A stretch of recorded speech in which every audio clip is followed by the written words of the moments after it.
Welcome to JRF new classes. कैसे हैं आप सब? I hope you all are doing great. So let's start our new lecture on marketing management. And in this lecture, we will cover the topic of product decisions, product mix decisions, and product life cycle and new product development. Concept of product and product line we have done in the previous video. You can check in the playlist. Okay. So let's start.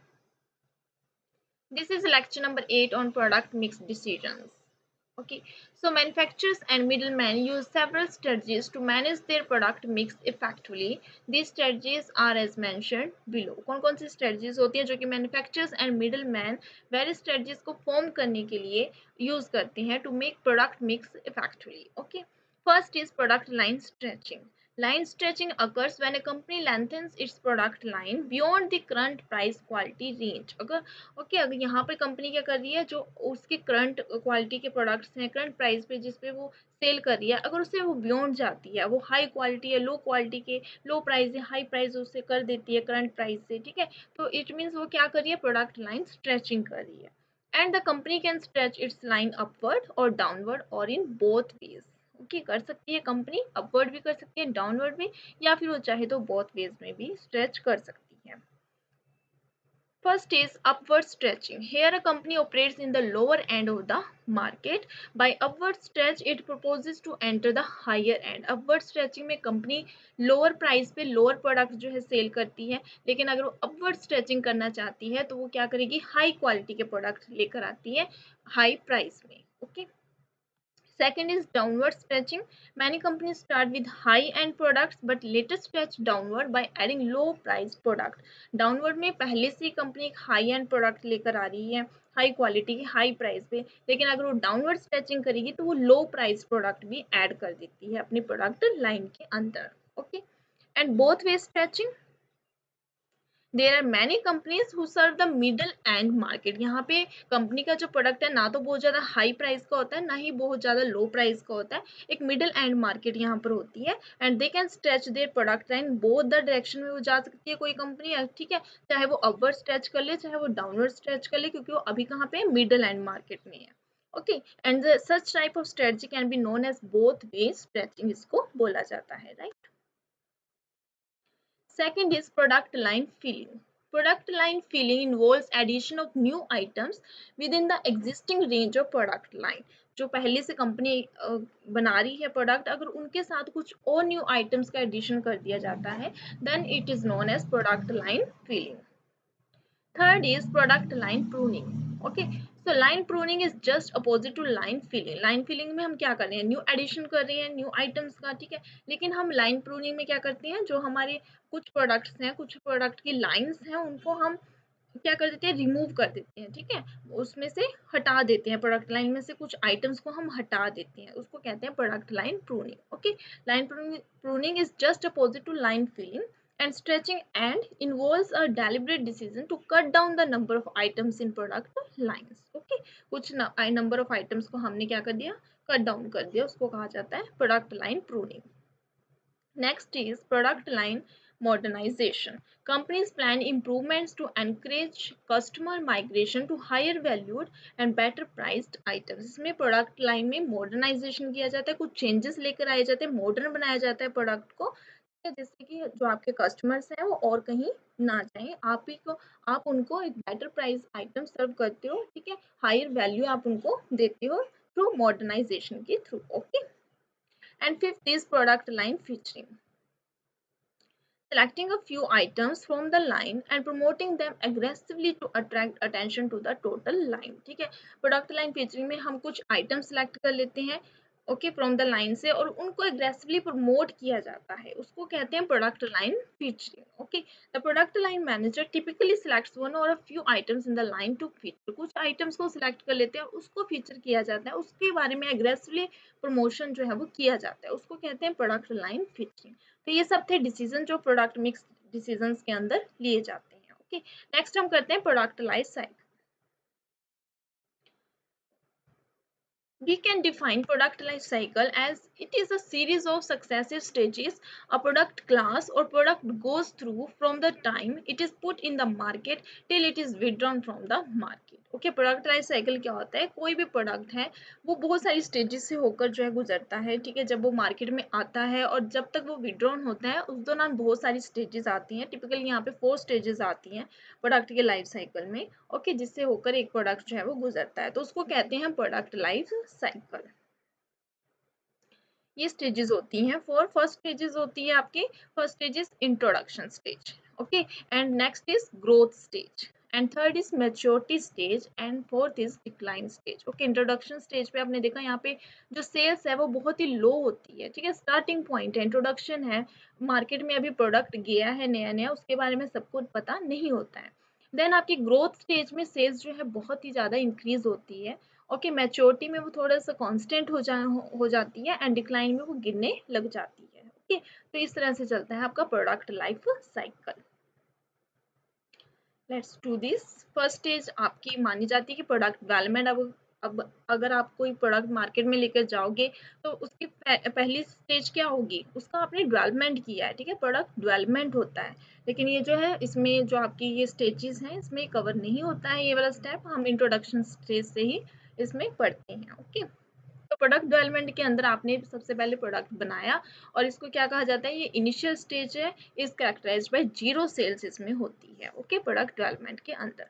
And then second आपकी आ जाती है introduction stage. Okay, the introduction of a new product onto the market is typically characterized by very slow sales। इसमें क्या होती है, बहुत ही ज़्यादा slow cell होती है, which may grow only very slightly over a long period of time। बहुत ज़्यादा लॉन्ग पीरियड लग जाता है इसमें कि जिससे वो ग्रो करता है। Okay, during the introduction stage the primary goal is to establish a market and build primary demand for the product class. यहाँ पे मेन गोल क्या रहता है कि मार्केट एस्टेब्लिश करना, आपको अपनी मार्केट में अपना शेयर बनाना है अभी। Okay, and build primary demand for the product class. Product class के लिए आपको अपनी डिमांड को बिल्ड करना होता है, ये होता है main aim of introduction stage. Next आता है आपका growth stage. Okay, growth stage in the PLC typically involves a rapid growth in sales. इसमें बहुत ज़्यादा रैपिड ग्रोथ होती है एंड हाई सेल्स ग्रोथ होती है। Many competitors may choose to enter the market, और इसी स्टेज में बहुत सारे कंपटीटर्स जो हैं वो भी मार्केट में आ जाते हैं, reducing the companies relative market share and it's profitability. और क्या करते हैं आकर बहुत सारे कंपटीटर्स जो कंपनी का रिलेटिव मार्केट शेयर है उसको कम कर देते हैं, उसकी प्रॉफिटेबिलिटी को कम कर देते हैं। तो ये होता है आपका ग्रोथ स्टेज। देन आता है आपका third stage is maturity stage.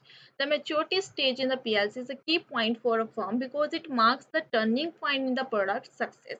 तो प्रोडक्ट की सक्सेस में क्या होता है, मैच्योरिटी स्टेज एक टर्निंग पॉइंट का काम करता है। Okay, typically the growth in sales decreases quite significantly and manufacturers overcapacity result in a reaction by the firm and its competitors to slash prices। यहाँ पे जाके एक कंपनी को अपने प्राइसेस को कम करना पड़ता है to make continuous sales। Okay, तो यहाँ पे वो कंपनी जो है न्यू न्यू प्रमोशन के मेथड्स यूज करती है जिसके कारण वो सेल्स को बढ़ाए, ठीक है। तो ये स्टेज आती है जिसके कारण आगे जाके तो डिक्लाइन भी हो सकता है या फिर वो कांस्टेंट सेल भी रह सकती है। और जब ये बहुत ज़्यादा गिर जाती है सेल्स इस स्टेज पे, मैच्योरिटी स्टेज पे, देन आपकी स्टेज आती है last, that is decline stage. Okay, fifth is decline stage.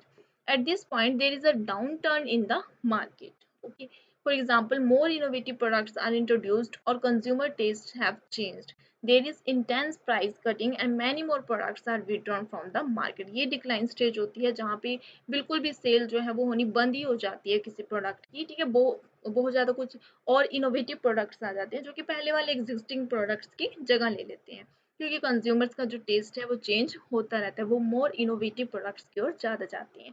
तो इसलिए डिक्लाइन स्टेज में जाके आपको या तो बहुत ज़्यादा डिस्काउंट्स, हैवी डिस्काउंट्स यहाँ पे कंपनी को देने पड़ते हैं टू अट्रैक्ट कंज्यूमर्स। ओके, लेकिन या फिर वो क्या करती है, विड्रॉन कर देती है अपने प्रोडक्ट को मार्केट से, तो इसको कहते हैं हम डिक्लाइन स्टेज। ओके, तो ये आपकी 5 स्टेजेस हो गई हैं। तो मेनली जो फर्स्ट स्टेज होती है प्रोडक्ट डेवलपमेंट को इसमें इन्वॉल्व नहीं किया जाता है। प्रोडक्ट डेवलपमेंट में जीरो सेल्स होती है, इनिशियल स्टेज होती है, देन आपकी इंट्रोडक्शन स्टेज आती है, ठीक है, जिसमें कि आपका प्रोडक्ट जो इंट्रोड्यूस होता है मार्केट में। देन ग्रोथ स्टेज आती है आपकी जहाँ पे बहुत ज़्यादा हैवी सेल्स होती है, हाई सेल्स ग्रोथ होती है। मैच्योरिटी स्टेज आती है जहाँ पे कॉन्स्टेंट हो जाती है आपकी सेल। ओके, यहाँ पे आप क्या करते हो, स्लैश करते हो, प्राइसेस को आप कम कर देते हो। एंड देन डिक्लाइन स्टेज आती है जहाँ जब आपका प्रोडक्ट जो है मार्केट से विड्रॉन कर लिया जाता है। Okay, so next is new product development। So a new product is a product that is new to the company. Introducing it even though it may have been made in same form by others. New product क्या है, जो कोई company बनाने जा रही है, चाहे वो किसी और कंपनी के द्वारा हो, किसी भी कॉम्पिटिटर्स के द्वारा वो बनाया जा रहा हो, लेकिन जो कंपनी उसको बना रही है फर्स्ट टाइम, उसके लिए क्या है, न्यू प्रोडक्ट है। Okay, product development is the next step to product planning. जब आप प्रोडक्ट प्लानिंग कर चुके होते हैं, देन आपको प्रोडक्ट डेवलपमेंट करना होता है। So product development is the process of finding out the possibility of producing a product। ठीक है, तो ये पूरा पूरा क्या है, प्रोडक्ट डेवलपमेंट एक प्रोसेस है जिससे कि आप पॉसिबिलिटी निकालते हो, फाइंड आउट करते हो कि हम कौन सा प्रोडक्ट बनाएं, कौन सा मार्केट के लिए अच्छा होगा, ठीक है, किसमें आपको हाईली बेनिफिट होने वाला है। So according to William J. Stanton, by new product we mean original products, product improvement, okay, product modification and new brands that the firm develops through its own research and development efforts। Okay, तो new product क्या है, original product भी हो सकता है जो कि अभी तक बना ही नहीं है, या फिर प्रोडक्ट इम्प्रूवमेंट हो सकती है, उस प्रोडक्ट के अंदर कुछ इम्प्रूवमेंट कर दिया आपने किसी एग्जिस्टिंग प्रोडक्ट के अंदर, या प्रोडक्ट को आपने मॉडिफाई कर दिया। और न्यू ब्रांड्स भी हो सकती हैं जो भी कोई firm research and development effort के थ्रू डेवलप करती है, उसको कहा जाता है न्यू प्रोडक्ट। तो कौन कौन से स्टेप्स होते हैं, इन्वॉल्व होते हैं न्यू प्रोडक्ट डेवलपमेंट प्रोसेस में, let's see. First is idea generation. Okay, सबसे पहले आइडिया जनरेट होता है, then idea screening. Okay, third step is concept development and testing। Fourth is marketing strategy development, and then business analysis, and then product development, then test marketing की जाती है, then commercialization कर दिया जाता है, और and then आप lastly क्या करते हो, इवेल्युएशन करते हो। कोई भी प्रोसेस करते हो, then आप लास्टली उसका इवेल्युएशन जरूर करते हो। ठीक है, तो इन स्टेप्स के बारे में पढ़ते हैं। First is idea generation. Ideas may be contributed by scientist, professional designers, customer, sales force, top management etcetera to develop a new product. Idea generate करना कहीं कोई भी दे सकता है, कंपनी से जितने भी जुड़े हुए लोग हैं, ठीक है, चाहे वो प्रोफेशनल डिजाइनर्स हैं, कस्टमर्स हैं, सेल्स फोर्स हैं, टॉप मैनेजमेंट, सारे के सारे आइडिया देते हैं। और क्या आइडियाज यहाँ पे सारे के सारे कलेक्ट किए जाते हैं। Then idea screening. यहाँ इस सेकंड स्टेप में जितने भी आपके पास आइडियाज कलेक्ट हुए हैं, उनमें से आप कुछ आइडियाज को सिलेक्ट कर लेते हो। ठीक है, उनके बारे में और ज़्यादा स्टडी की जाती है कि कौन सा आपके लिए ज़्यादा प्रॉफिटेबल रहेगा, ठीक है, जिसमें आप और ज़्यादा रिसर्च करना चाहते हो, वो उनको सिलेक्ट कर लिया जाता है। देन आता है आपका concept development and testing. Then जो आपने लास्ट स्टेज में जितने भी आपने सिलेक्ट करे थे, ठीक है, जितने भी आपने आइडिया सिलेक्ट करे, उनको और ज़्यादा डेवलपमेंट किया जाता है, उनके बारे में और ज़्यादा यहाँ पर टेस्टिंग की जाती है। ओके, तो concept testing helps the company to choose the best among the alternative product concept. यहाँ पे कंसेप्ट की टेस्टिंग भी होती है। इससे इससे क्या होगा, कंपनी उसमें से भी बेस्ट अल्टरनेटिव को चूज करती है, ठीक है, कंसेप्ट टेस्टिंग की हेल्प से। Then fourth stage आती है marketing strategy development. After the selection of product concept, the next task is to conceptualize its marketing strategy। जब आपने select कर लिया product concept आपका क्या होने वाला है, ठीक है, आपने एक रूप उसका तैयार कर लिया, then आपको marketing strategy उसके लिए prepare करनी होती है। ठीक है, देन आता है आपका business analysis. Business analysis will prove the economic prospects of the new product concept. यहाँ पे आप बिजनेस एनालिसिस करके देखते हो कि जो आपका न्यू प्रोडक्ट कंसेप्ट है, उसके इकोनॉमिक प्रोस्पेक्ट्स क्या है, उसकी सेल्स क्या होगी, ठीक है, उससे रिलेटेड प्रॉफिट्स क्या होने वाले हैं। It will also prove soundness and viability of the selected product concept from business point view, sorry view point. Okay, तो ये भी प्रूव करती है कि कितनी साउंडनेस है, कितनी विएबिलिटी है सिलेक्टेड प्रोडक्ट की, जो आपने सिलेक्ट किया है वो, और कितने आपके कॉम्पिटिटर्स उसमें ऑलरेडी हैं। ठीक है, वो सब आपको बिजनेस एनालिसिस के थ्रू पता लग जाता है।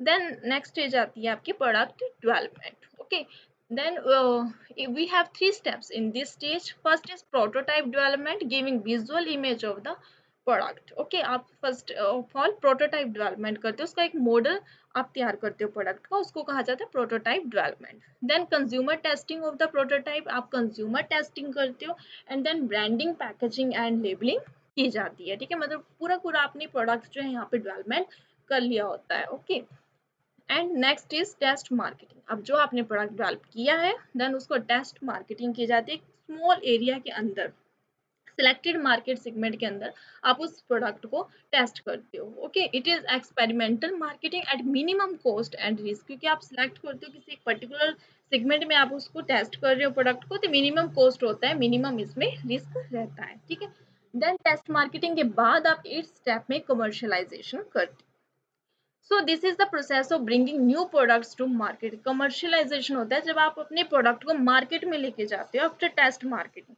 ठीक है, आप मार्केट में लेके जाते हो सेल्स के लिए, उसको कहते हैं commercialisation. The broader act of commercialisation entails production. इसमें क्या क्या जाता है कमर्शियलाइजेशन में? Production, distribution, marketing, sales, customer support and other key functions critical to achieving the commercial success of the new product. ठीक है, ये सारे के सारे इसमें जो है आ जाते हैं, की फंक्शंस आ जाते हैं। ठीक है, प्रोडक्शन से लेके कस्टमर सपोर्ट तक, ठीक है, मार्केटिंग तक, डिस्ट्रीब्यूशन, सारे सारे फंक्शन जितने भी आप प्रोडक्ट को एंड कंज्यूमर तक पहुंचाने के लिए करते हो, सारे फंक्शंस कमर्शियलाइजेशन के अंदर आ जाती हैं। एंड फाइनली हम करते हैं valuation. Okay, more importantly evaluating product is a key part of helping the company develop products more efficiently in the future। Evaluation में हम देखते हैं कि और ज़्यादा हम प्रोडक्ट को और एफिशिएंट कैसे बना सकते हैं कस्टमर्स के लिए।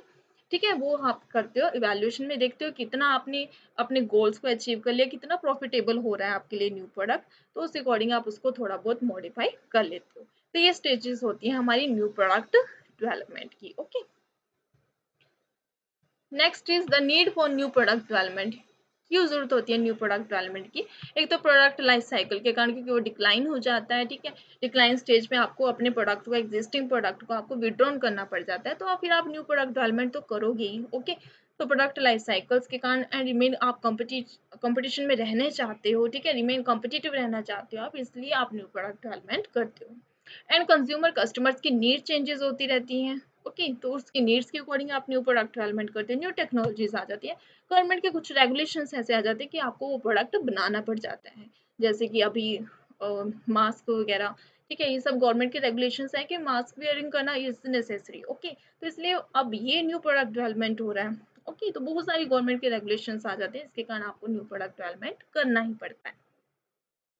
Next is new product development success. अब कैसे होगी आपकी न्यू प्रोडक्ट डेवलपमेंट की सक्सेस, कैसे होगी? It depends on the flowing factors. First is knowledge management, कि आपके जो मैनेजमेंट है कंपनी का, उसकी नॉलेज पे डिपेंड करता है कि आपका न्यू प्रोडक्ट डेवलपमेंट कितना सक्सेस होने वाला है। मार्केट ओरिएंटेशन आपका कैसा है, वो कैसे पूरा पूरा उनमें कोऑर्डिनेशन कैसा है पूरी मार्केट, आपके मार्केट के बारे में। ठीक है, मार्केट में आपका कैसा, आपके बिजनेस का लेवल क्या है। ओके, उसको स्टडी आपने किस ढंग से किया है, कैसे आप समझते हो मार्केट को, उस पर भी डिपेंड करता है। एंड न्यू प्रोडक्ट डेवलपमेंट का आपने प्रोसेस की सारे स्टेप्स को फॉलो किया है नहीं किया, उस पर भी डिपेंड करता है। एंड न्यू प्रोडक्ट डेवलपमेंट की आपकी स्पीड कितनी है, ये ना हो कि आपसे पहले आपके कॉम्पिटिटर्स ने ही वो प्रोडक्ट बना दिया, तो आपकी स्पीड पे भी जो है ये डिपेंड करता है। एंड न्यू प्रोडक्ट डेवलपमेंट की आपकी स्ट्रेटजीज कैसी कैसी रही हैं, उस पर भी डिपेंड करेगा। न्यू प्रोडक्ट डेवलपमेंट टीम आपकी कैसी है जो कि न्यू प्रोडक्ट डेवलप कर रही है, वो टीम पे भी डिपेंड करेगा। आप टेक्नोलॉजी कैसी यूज कर रहे हो, और आपके पास टॉप मैनेजमेंट का कितना सपोर्ट है, वो सब भी यहाँ पर डिपेंड करता है। ठीक है, तो ये थी आपके न्यू प्रोडक्ट डेवलपमेंट के सक्सेस के लिए फैक्टर्स, जिसको कि ध्यान में रखा जाता है। ओके गाइस, तो ये था आज के लिए हमारा जो प्रोडक्ट डिसीजंस है वो कंप्लीट हो गया है। ठीक है, जिसमें हमने प्रोडक्ट मिक्स डिसीजंस कर लिया, प्रोडक्ट लाइफ साइकिल कर लिया, ठीक है, एंड न्यू प्रोडक्ट डेवलपमेंट कर लिया, राइट। तो इससे पहले वाली वीडियोस जिन्होंने नहीं देखी है वो भी देख लीजिएगा। ठीक है, क्लियर कर लीजिएगा सब कुछ, जितने भी टॉपिक आज तक हो गए हैं, और अब कंटिन्यू हम इसका सिलेबस जो है जल्दी से जल्दी कंप्लीट कर लेंगे। ठीक है, तो गाइज अगर आप इससे पहले, यहाँ से पहले कवर करना चाहते हो, मैं अन अकेडमी पे सारी क्लासेस ले चुकी हूँ। ठीक है, तो आप अन अकेडमी में मेरी प्रोफाइल चेक कर सकते हैं। ठीक है, वहाँ पे जाके आप इनरोल कीजिए, एंड उसमें आपको सारी सारी स्पेशल क्लासेस जो है मिल जाएंगी, जो कि सारे के सारा मार्केटिंग मैनेजमेंट का सिलेबस उसमें मैंने कवर कर दिया है। ओके, तो ये मेरी प्रोफाइल है, अनीता के नाम से आप सर्च कर सकते हो अन अकेडमी पर जाकर, एंड मैं आपको लिंक भी प्रोवाइड कर दूंगी। ठीक है, आप उसके थ्रू भी जा सकते हो। Okay guys, thank you and happy learning, all the best, bye bye।